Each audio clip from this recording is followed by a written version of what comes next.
നമസ്കാരം. ഞാൻ മൊയ്തീൻ ഷാ വിഷനിലേക്ക് എല്ലാവർക്കും സ്വാഗതം. ബഹുമാനിയെ, ഇന്ന് എനിക്ക് അനുഭവപ്പെട്ട രണ്ട് കാര്യങ്ങളെക്കുറിച്ച് സൂചിപ്പിച്ചുകൊണ്ട് നമ്മൾ പരിപാടി കിടക്കും. ഒന്ന്, മെട്രോയിൽ കുടുങ്ങിയ ഒരു സാധു പൂച്ചക്കുഞ്ഞിന് രക്ഷപ്പെടുത്താൻ വേണ്ടി മലയാളികളുടെ ആ ആത്മാർത്ഥതയും സത്യസന്ധതയും കാര്യശേഷിയും അവരെ ബുദ്ധി ഉണർന്ന് പ്രവർത്തിച്ചും അവരുടെ പ്രവർത്തനത്തിൻ്റെ മേഖലയും കാണുമ്പോൾ നമുക്ക് അഭിമാനവും അന്തസ്സും ഒരിക്കൽ കൂടി തെളിയുകയാണ്. കേവലം നിസ്സാരമെന്ന് കരുതിയ ഒരു പൂച്ചക്കുട്ടിയെ ജീവൻ രക്ഷിക്കാൻ വേണ്ടി നമ്മുടെ മിഷണറി ജനങ്ങൾ, ഓട്ടോറിക്ഷ തൊഴിലാളികൾ ഉൾപ്പെടെ എല്ലാവരും കാണിച്ച ആ ശുഷ്കാന്തി അവർ നമ്മൾ ഒരിക്കൽ കൂടി അഭിനന്ദനം അറിയിക്കും, നന്ദി അറിയിക്കും. മറ്റൊന്ന്, ഞാൻ ആക്റ്റീവ് ഓടിച്ചു വരുന്ന വഴിയിൽ ഒരു പട്ടിക്കുട്ടി, കുഞ്ഞല്ല, കുറച്ചൊരു പ്രായമുണ്ട്, ഒരു കടലാസ് ചുരുള് വായിൽ വെച്ചുകൊണ്ട് അത് വേഗത്തിൽ ഓടാണ്. ഞാൻ പതുക്കെ വണ്ടി ഓടിച്ചു പോകുന്നത്. എന്നുവെച്ചാൽ അത് എവിടെയെങ്കിലും ഒതുങ്ങിയ സ്ഥലത്ത് നിർത്തി അതിൽ നിന്ന് എന്തെങ്കിലും കഴിക്കാൻ വേണ്ടിയാണ്. അത് കണ്ടപ്പോൾ എനിക്ക് രണ്ട് കണ്ണീര് വന്നു. കാരണം അത് വെറും കടലാസ് ചുരുളാണ്, അതിലൊന്നുമില്ല. ഒന്ന് ആലോചിച്ച് നോക്കി, ആ പാവം പട്ടിക്കുട്ടിക്ക് ഒരു നേരത്തെ വിശപ്പെടുക്കാനുള്ള പ്രയാസവും, അത് എന്തോ ഒരു കടലാസ് ചുരുൾ കിട്ടിയപ്പോഴത് എന്തോ ഉണ്ടാകുമെന്ന് ചോദിച്ചാൽ അതുകൊണ്ട് ഓടിച്ച് അതിൽ ഒതുങ്ങിയ ഏരിയയിൽ തുറന്നു നോക്കിയപ്പോൾ ഒന്നുമില്ലാത്ത അവസ്ഥയും കണ്ടപ്പോൾ വാസ്തവം എന്നാൽ മനുഷ്യ ഹൃദയം എന്നുള്ള എനിക്ക് സഹിക്കാൻ പറ്റില്ല. മറുവശം എത്ര ലക്ഷക്കോടിക്കണക്കിന് രൂപകളും ഭക്ഷ്യസാധനമാണ് നമ്മൾ നശിപ്പിച്ചും അറിഞ്ഞും അറിയാതെ കളയുന്നത്. യുദ്ധത്തിലായാലും വേസ്റ്റാണെങ്കിലും ഓരോ വീട്ടിൽ വേസ്റ്റ് കൊണ്ടുവന്ന് ഞാൻ ചില സ്ഥലത്തൊക്കെ നോക്കുക, ബക്കറ്റ് നിറഞ്ഞിരിക്കുകയാണ്. ആവശ്യത്തിന് ഉണ്ടാക്കി വയ്ക്കും, തിന്നാൻ പറ്റുമോ? അത് ചെയ്യുമ്പോൾ കൊണ്ടുപോയി കളയാണ്. റോഡിൽ ഇടാൻ പറ്റില്ല, ഇടാൻ പറയാൻ കുറ്റപ്പെടുത്തല്ല. റോഡിൽ ഇട്ട് കഴിഞ്ഞാൽ പട്ടിയെ ബാധിക്കും, അത് ശല്യമാണ്. പക്ഷെ ഞാനൊരു വശം സൂചിപ്പിച്ചാണ്. നിങ്ങൾ ചിന്തിക്കുക, ബുദ്ധിയുള്ള സാമാന്യ. നമുക്ക് വേണ്ടത് നിരീക്ഷണമാണ്. നിരീക്ഷണം ആദ്യം, നിരീക്ഷണം കഴിഞ്ഞാൽ പിന്നെ ചിന്തയാണ്, അത് കഴിഞ്ഞ് പ്രവർത്തനമാണ്. ഓക്കെ. മറ്റൊന്ന്, നോമ്പ് കാലമാണെന്ന്. ലോകവ്യാപകമായിട്ട് നോമ്പിൻ്റെ മാസമാണ്. ഛത്തീസ്ഗഡിൽ മുസ്ലിങ്ങൾക്ക് 1 മണിക്കൂർ നേരത്തെ സർക്കാർ ഓഫീസിൽ പോകാനുള്ളൊരു ഓർഡർ. ഛത്തീസ്ഗഡ് ഭരിക്കുന്നത് BJP ആണ്. ആന്ധ്ര തെലുങ്കാനയിൽ ഇവിടെ കോൺഗ്രസ്സാണ് ഭരിക്കുന്നത്. 1 മണിക്കൂർ നേരത്തെ നോമ്പ് പ്രമാണിച്ച് പോകാനുള്ള അനുവാദം. നമ്മുടെ കൊച്ചു കേരളത്തിൽ 40% മുസ്ലിങ്ങൾ കേരളത്തിൽ, LDF കേരളത്തിൽ അങ്ങനെ ഒരു കാര്യം ചിന്തിക്കാൻ പോലും പറ്റും. അഥവാ ചെയ്യുന്ന മുഖ്യമന്ത്രി എന്തെങ്കിലും ഇട്ടാൽ എന്തായിരിക്കും കോലാഹലം? ഇവിടെ മണ്ട ശിരോമണികൾ എന്തായിരിക്കും കോലാഹലം? ഞാനിത് പറയുമ്പോൾ ഞങ്ങൾ ഷാ വിഷൻ ചാനൽ ചെറിയ പേരാണ്, ചെറിയ ചാനലുമാണ്. ഞങ്ങൾ പാർട്ടിയാണ് ജനതാദൾ നാഷണലിസ്റ്റ്. ജനതാദൾ നാഷണലിസ്റ്റ് എന്ന് പറഞ്ഞാൽ കൊച്ചു പാർട്ടിയുടെ കൊച്ചു ചാനലാണ് ഷാ വിഷൻ. ഏതെങ്കിലും പാർട്ടിക്ക് ചാനലുണ്ട്, ആ ചാനലിന് ആ പാർട്ടിയുടെ സ്ഥാപക നേതാവ് അല്ലെങ്കിൽ ആ പാർട്ടിയുടെ ഒരു സംസ്ഥാന നേതാവ് ഒന്നും കൈകാര്യം ചെയ്യില്ല. അതൊക്കെ ഓരോ സെക്ഷൻ ഏൽപ്പിച്ച് വിട്ടേക്കാണ്. സംസ്ഥാന നേതാവും ചിന്തിക്കുന്നുമില്ല, അവരുടെ ചിന്തക്ക് വേറെയാണ്. നമ്മൾ ഉൾപ്പെടെ പ്രസിഡന്റ് നിലയ്ക്ക് ഞാൻ ഉൾപ്പെടെ ചിന്തിച്ച് മുന്നോട്ട് പോകണം. അതിന് എനിക്ക് ഞാനിവിടെ 30 പേരുടെ ഒരു ചെറിയ ഗ്യാങ് ഉണ്ട്. അത് എല്ലാത്തിനും ആൾക്കാരുണ്ട്, സംഘാനുഭാവികൾ വരെയുണ്ട്. അവർ എൻ്റെ പ്രവൃത്തി കണ്ടിട്ട് എനിക്ക് അതിനെ സഹായിക്കുന്നതാണ്, പ്രതിഫലമൊന്നുമില്ലാതെ.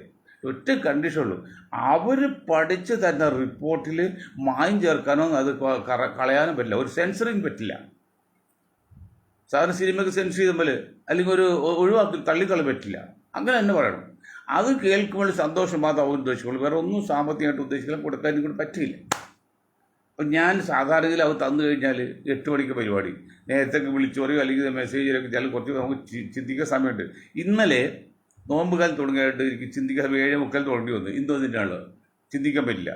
അപ്പോൾ ഞാൻ ഇന്ന് രാവിലെ പകൽ അതിൽപ്പെട്ട 1-2 പേര് ചോദിച്ചു. ഞാനും സഭയൊക്കെ തമ്മിൽ വ്യക്തിപരമായിട്ടും പാർട്ടിയുമായിട്ടും വലിയ സ്നേഹത്തിലും ഐക്യത്തിലുമാണ്. അപ്പോൾ സഭയെപ്പോലുള്ള ഒരു സംഘടനകളെ ഇതിൽ വലിച്ചെടുക്കേണ്ട ആവശ്യമുണ്ടോ എന്ന് ചോദിച്ചു.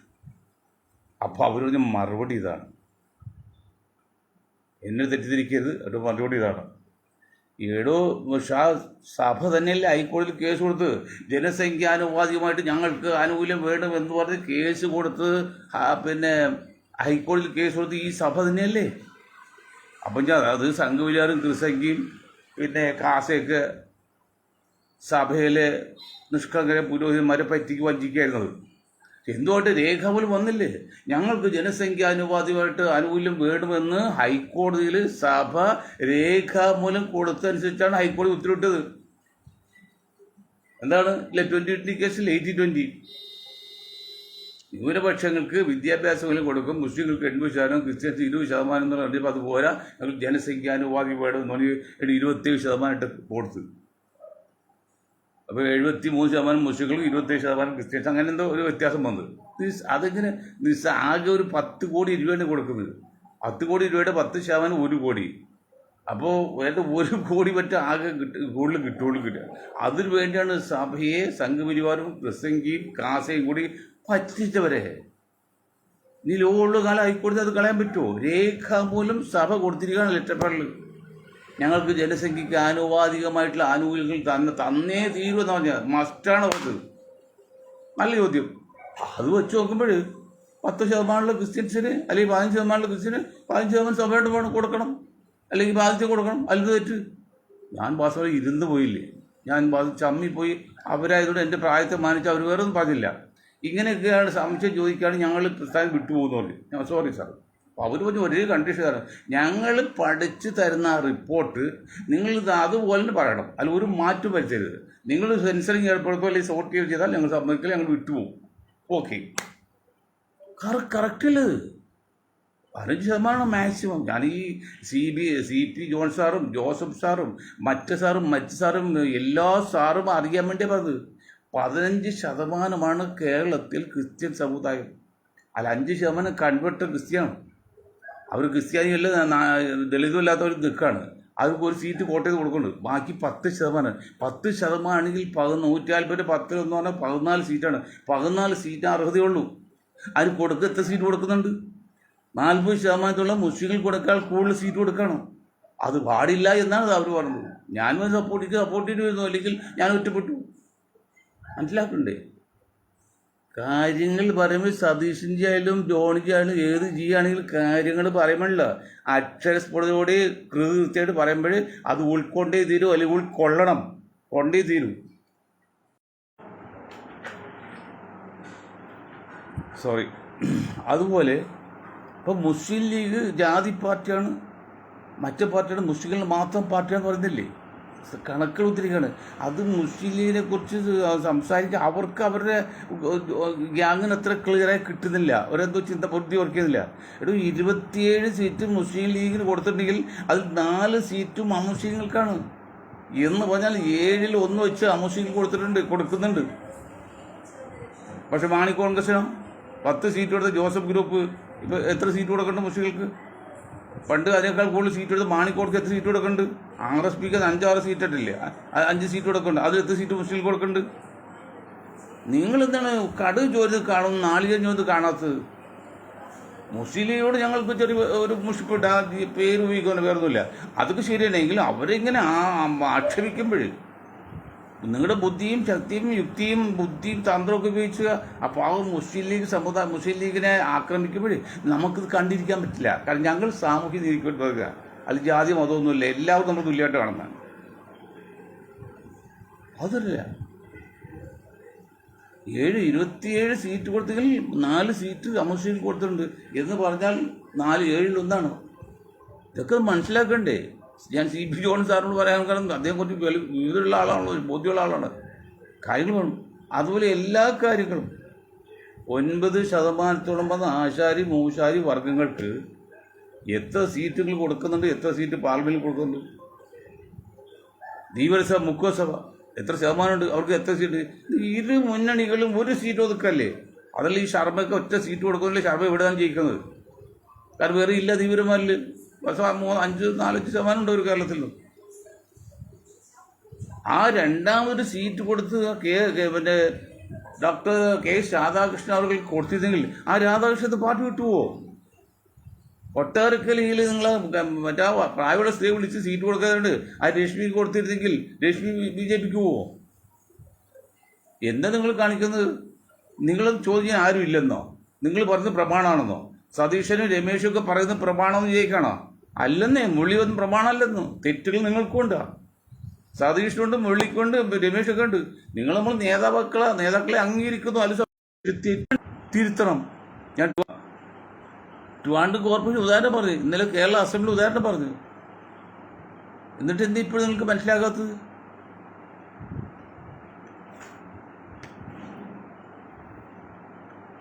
അട്ടപ്പാടിയിൽ കൊല്ലപ്പെട്ട മധു എന്ന നമ്മുടെ സഹോദരൻ്റെ 8ാമത് ചരമവാർഷിക ദിനമാണ്.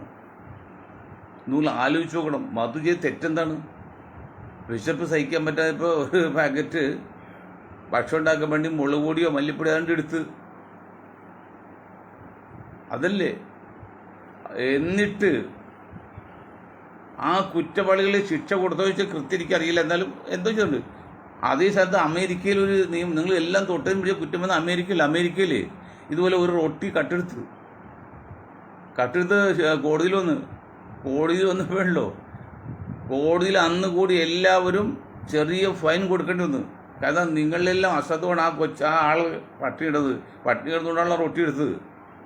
അപ്പോൾ അത് ഞാൻ ഉൾപ്പെടെ നിങ്ങളുടെയൊക്കെ അശ്രദ്ധയാണെന്ന് പറഞ്ഞിട്ട് ജഡ്ജി ഉൾപ്പെടെ കോടതിയിലെ എല്ലാവർക്കും ഒരു ചെറിയ ഫൈൻ ഇട്ടെന്ന് പറഞ്ഞു.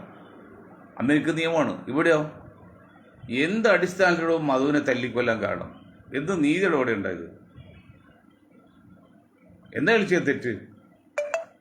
അങ്ങനെ ഓരോ സംഭവങ്ങളും. പിന്നെ തികച്ചും മലബാറിലുള്ള അപകടം ഇന്നലെ ഞാൻ സൂചിപ്പിച്ചു.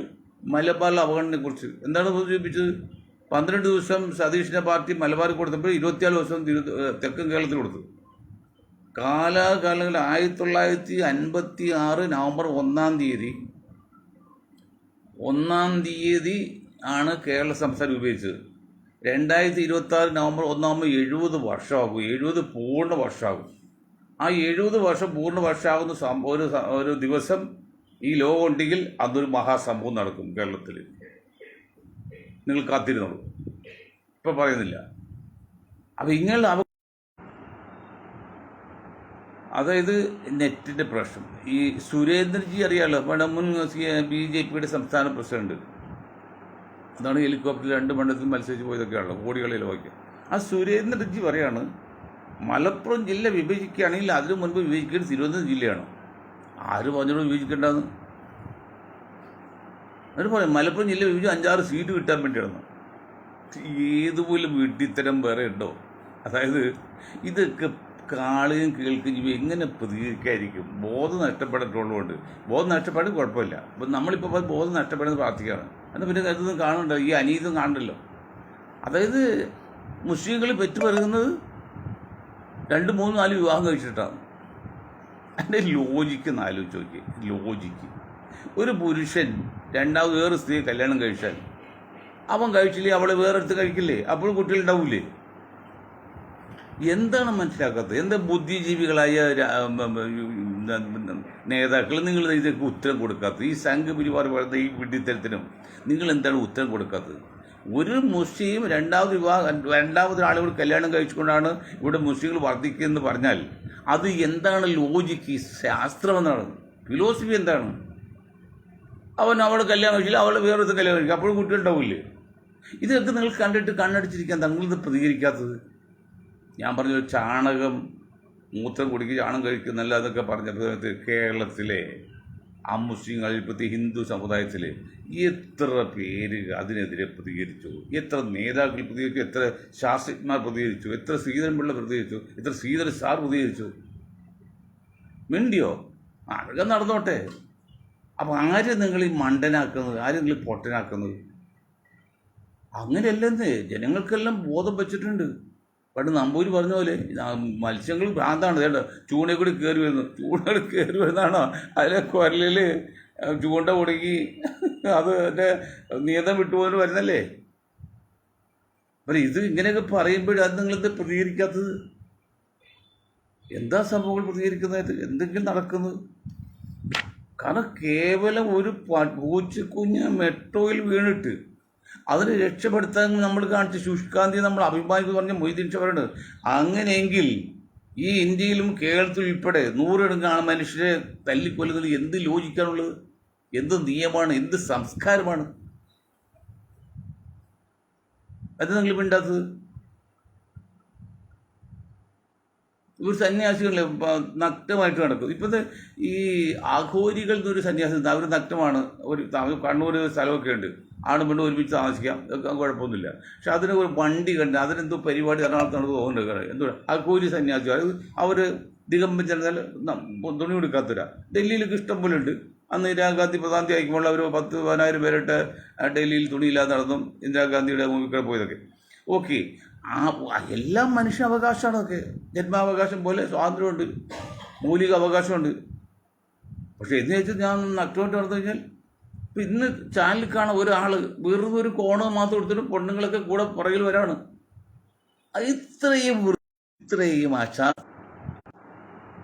ഇത്രയും വൃത്തിയോടും അശാസ്ത്രീയമായിട്ട് ആ രംഗപ്രതി ഒരാളെങ്കിലും അതിനെക്കുറിച്ച് മിണ്ടുന്നുണ്ടോ?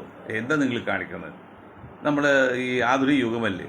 ഇവിടെ ഒരു ആൾ സ്ത്രീകളുടെ മുമ്പിൽ ഒരു സന്യാസി വേഷം കെട്ടി, ഒരു സന്യാസി വേഷമല്ല, ഒരു ഷഡ്ഡി ഇതിനൊക്കെ ഒരു ഉജ്ജൻ ടൈ ഒരു കോണം കെട്ടിയിട്ട് പോകുന്നു. അത് പോലീസ് കാവലും പ്രൊട്ടക്ഷൻ കൊടുക്കുന്നത്. എവിടെ എന്തോ നീത് എന്ത് ഇതാണ് ഭാരതത്തിന് ആർഷഭാരത കൾച്ചർന്നുണ്ട് സംസ്കാരം.